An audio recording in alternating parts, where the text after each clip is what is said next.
Okay, we're going to start off this haul with some new frames from Toma Quads. And we got the Micro 2 here. That's what it looks like here. And all the frame parts here. Not going to pull it out. Nah, just going to give you guys a quick look. 2-inch props. I'm not sure what I'm going to put in here, but definitely going to put a Micro Swift in there for sure. And maybe the DTX03 for onboard recording. So I guess we'll find out. And this one here is the Slingshot. This is for the, I'm going to put some 0705 motors on here. A little 1S, teeny 1S stack. F4 I think. Yeah, it's going to be pretty cool and fast I think. And this one is the new Sonic. So it looks like it's got the basically the roll cage design. Also Micro Swift in here. This one's for 2.5-inch props, and it's a thinner bottom plate. I think it's 2 millimeters. It's a little bit thinner than the usual thickness of his frame, so it's going to be lighter.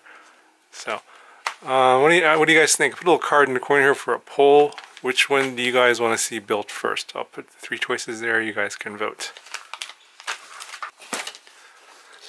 Okay, got a bunch of stuff here from Foxier or Surveil Zone. They sent over some Cyclone. These are the Dalprop Cyclone T5051s. Very aggressive pitch, but I heard these are pretty light. Not so sure if they're that durable though. They look pretty flexible. But I'll be doing some testing on these.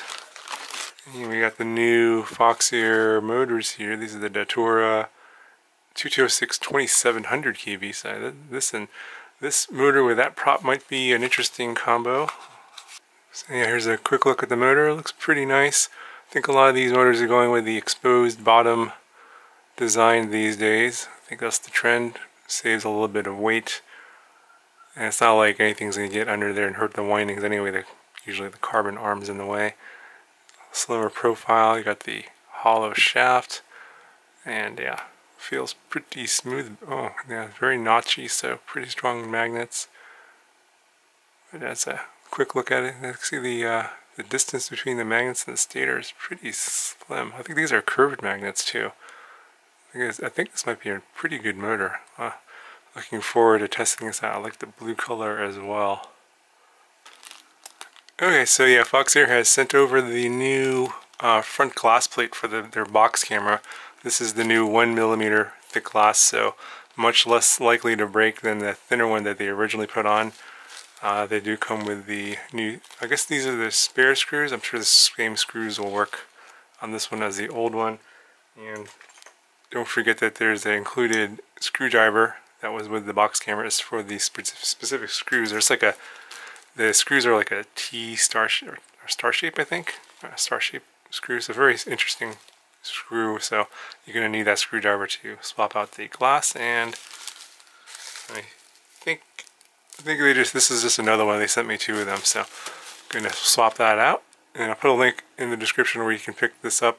If you happen to get if you bought the camera and they sent you the one with the small or the thinner glass, you can actually contact them and they'll send you a replacement with the thicker glass. But all the new ones have the thicker glass. Now if you break them from a crash or whatever, you can get these replacements from the Foxier site, and I'll put a link in the description for this if you guys need that. Okay, got another FPV plane, and this is like a nano, it's called a Nano Talon from Zoe HD. Kind of been looking forward to getting this. This is what it looks like. I think it's a pretty small plane. I'm pretty sure you can disassemble it and put it into a backpack. So this might be something that I might be more interested in, flying more at the local parks and stuff. Although with the rear motor, it might be kind of noisy with the rear prop.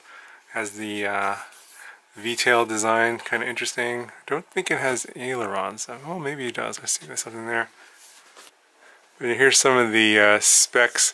860 millimeters or 33.85 inches, and the length is 22.4 inches. So it's very small.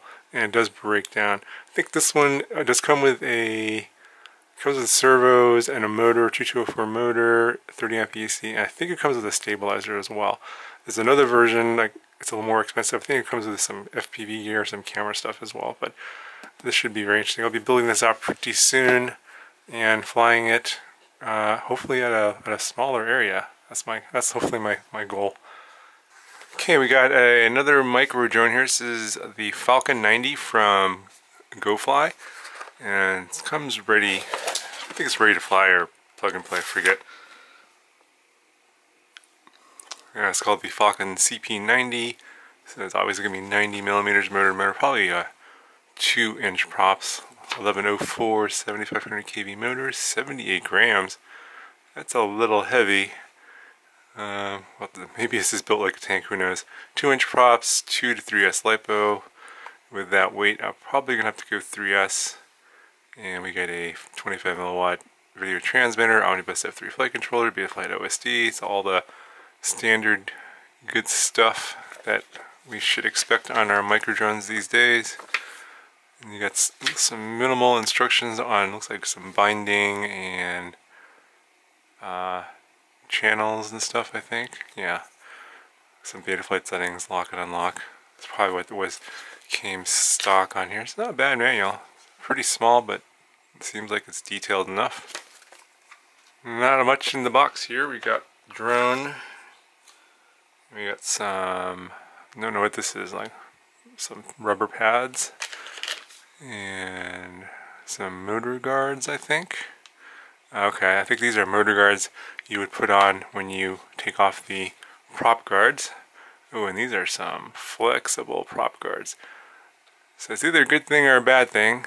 Probably not going to protect the props too much, but then what's going to break is the props and not the prop guard. The prop guard, if it's too stiff, usually when you hit a hard thing, this will smash up, and then the props will be fine. But then when it's flexible like this, you hit it at the right angle, the props will just break anyway. So you might as well not fly with them at all.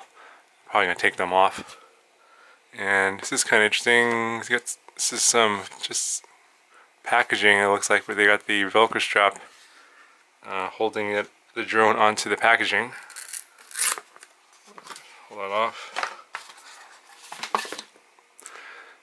And so yeah, it's a really thick bottom plate there. I think that's like 2.5 millimeters. And we got 1104, 7500 kV motors. These look like you guys can't probably see that, but these look like the Sunny Sky motors. I think I'm getting a set of the 1104 7500 kV to test, so I can compare these directly. But the Sunny Sky motors are always pretty good. So, and it looks like they got some cutouts here to lighten up the carbon, but it's pretty beefy. I don't like these 5-bladed props.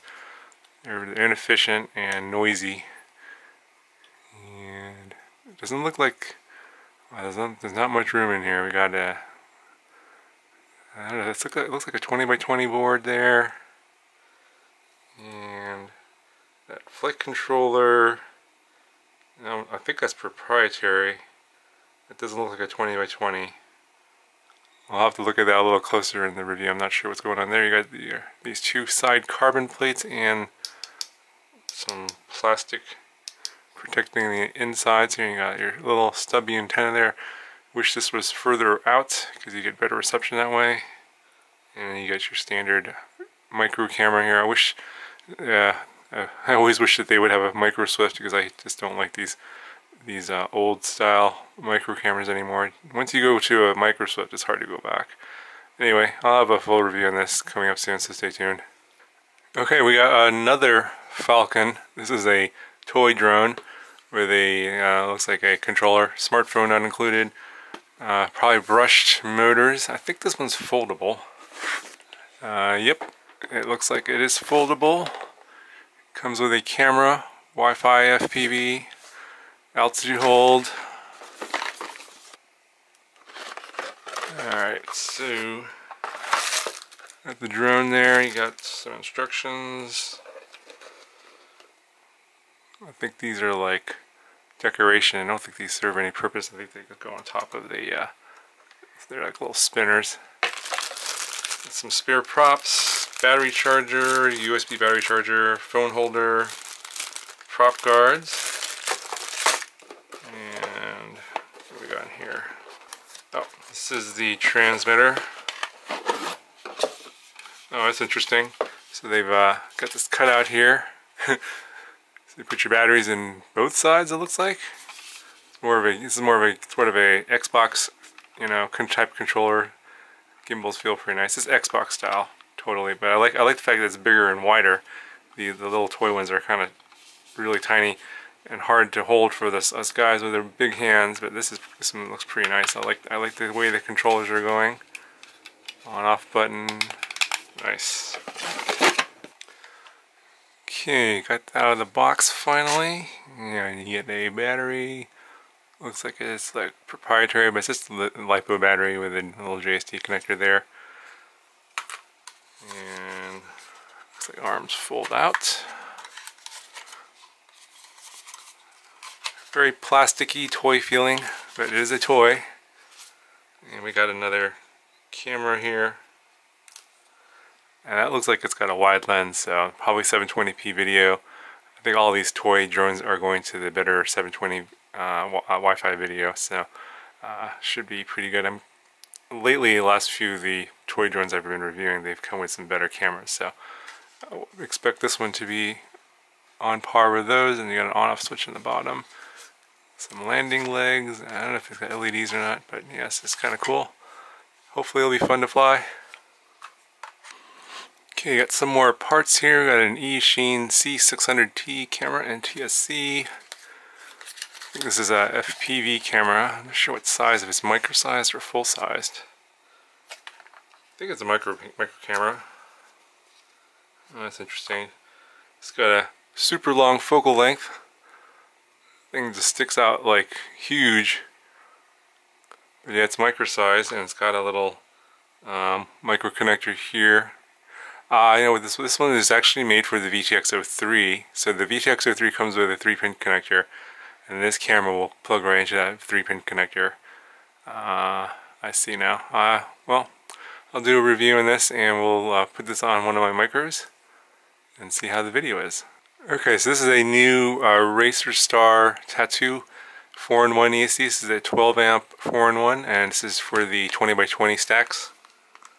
So if you guys haven't started upgrading to Betaflight 3.2, I think it's time to go ahead and do so. It seems to be pretty stable. I've been flashing all my micros over to that, and I'm going to be acquiring a lot more of these BL-Heli 32 ESCs. So they'll do D-Shot 1200. So realistically, if you want to do D-Shot 1200, you should probably get like a board with an F4 on it, so you can at least do 32 kilohertz gyro loop and like say 16 kilohertz PID loop, and then that will take, you know, to give you a really high refresh rate on your ESCs and take advantage of the D-Shot 1200. Otherwise, it's kind of like no point. But the BL-Heli 32 ESCs do come with more features, like you can do the D-Shot commands, so you can do the turtle mode, do the flip over and stuff like that, and the ESC beeping. So definitely recommending to go to BL-Heli 32 if you can. And so I'll be testing this out and putting this on a micro pretty soon. Okay, so I did a review on an EWRF video transmitter before, and that was more of a standard size, standard shape, I guess, more traditional. This one here will fit the 30x30 stack, so you can fit this as a third stack on top of your flight controller. So it's got the holes for that, and it's got the nice I think this is called MMCX connector here. So this is the connector that everything is kind of going to. It's smaller than SMA, but bigger than the micro FL connector, which tends to disconnect due to vibrations, and just not a very good connector. This is a much better connector. It comes with a pigtail and screw holes here, so you can mount this onto your frame, and it's not going to break off or bust your video transmitter if you crash. You just break your antenna. And of course, this has the TBS smart audio features, and you can switch your power, your bands, and channels all through your Betaflight OSD. So probably do a quick little review on this later on. I'll show you in a build, and I'll show you how this guy works. But I'll put a card in the corner. You can see the review for the other one for this, and you can check that out. Okay, so this is a set here. This is from Maytech.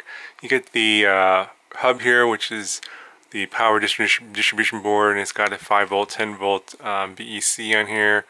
and it connects via a ribbon cable to this flight controller. This is an F4 flight controller with a Betaflight OSD, and so you can see what that looks like. There's got a current sensor, and obviously your ESC is all soldered onto the side. And we'll take a look at the flight controller. Okay, so they are including the soft mounts and 2 ribbon cables in case you happen to break one, which is nice to have a spare. And here's a look at the flight controller. F4 chip, you got the OSD there. Yeah, this board looks really complicated actually. It's got a lot of pins, LED buzzer, multiple UARTs. Looks like you got RX4, RX3, 3.3 volts for spectrum. You got UARTs over on this side over here. Yeah, so plenty to go over in the review. And we have, this is the ribbon cable connector. You got your micro SD card slot for your black box recording. So this one is feature pack. Looks like there's a voltage regulator there as well. But yeah, obviously these two guys go together. So I'll do a quick review later on for this. If you guys want more information, leave me more questions down below. Okay, so we got the Teeny 1S F4. This is a 16 by 16 flight controller with OSD, and it's only for 1S as the name implies.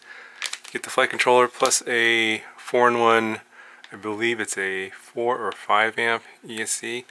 So I'll be building the Tomoquad Slingshot with this, with the 07-05 motors from Bowl Clash.